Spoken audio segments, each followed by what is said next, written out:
वांग्याच्या भाजीसाठी आपण इथे वांगी घेतलेले आहेत, कोथिंबीर घेतलेली आहे आणि 3 कांदे घेतलेले आहेत मीडियम आकाराचे. इथे आपण कोथिंबीर, आलं आणि लसूणची पेस्ट घेतलेली आहे. इथे आपण जिरे घेतलेले आहे, मोहरी घेतलेली आहे, मीठ, मिरची पूड, हळद आणि रोजचा घरचा वापरायचा मसाला शेंगदाण्याचं कूट. इथे आपण पुढे बारीक चिरलेली कोथिंबीर घेतलेली आहे आणि बारीक चिरलेला कांदा घेतलेला आहे. आता आपण वांग्याचा व्यवस्थित असा मसाला करून घेऊ. त्याच्यासाठी कांदा, त्याच्यात 1 वाटी कूट, 4 बारीक चमचे रोजचा घरचा मसाला, तुमच्या चवीप्रमाणे तुम्ही तिखट करू शकता. 1 चमचा हळद घेतलेली आहे, मिरची पूड मी 1 चमचा घेतलेली आहे, चवीनुसार मीठ टाकू शकता. त्यानंतर त्यात 1 पळी, छोटीशी पळी तेल टाकून घ्या, जेणेकरून ते व्यवस्थित मिक्स होईल आणि वांग्यात बसेल. नंतर 1 पळी छोटीशी पाणी टाकून घ्या, व्यवस्थित हलवून तो मसाला व्यवस्थित असा वांग्यात भरा, जेणेकरून वांग्यातून मसाला बाहेर निघणार नाही.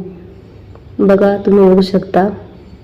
कढईत 2 पळी तेल घ्या, तेल असं व्यवस्थित तापू द्या. त्यानंतर त्याच्यात जिरे मोहरी टाका, असा व्यवस्थित तडका बसला पाहिजे. त्यानंतर कोथिंबीर, लसूण आणि आल्याची पेस्ट टाकून घेऊ आणि जो वांग्यातला मसाला होता तो टाकून घेऊ. व्यवस्थित असं भाजून घ्या त्याला. त्यानंतर जी भरलेली वांगी होती ती आपण त्याच्यात टाकून घेऊ. व्यवस्थित असं तेल सुटत आहे त्याला, तुम्ही बघू शकता. त्यानंतर त्याच्यावर झाकण ठेवा, थोडंसं वाफलू द्या त्याला. नंतर मग व्यवस्थित असं झाकण काढून बघू शकता तुम्ही कशी वाफवली आहेत ती वांगी. व्यवस्थित वाफवून झाली वांगी की त्याच्यात आपण पाणी ॲड करणार आहोत. तुमच्या आवडीप्रमाणे पाणी करू शकता, पण पाणी जेणेकरून कमीच असावं, जेणेकरून ते वांग व्यवस्थित असं होईल.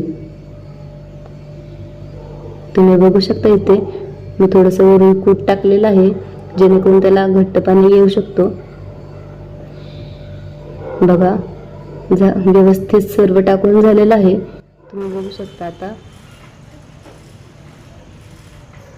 आता त्याला व्यवस्थित उकळी येऊन द्यायची.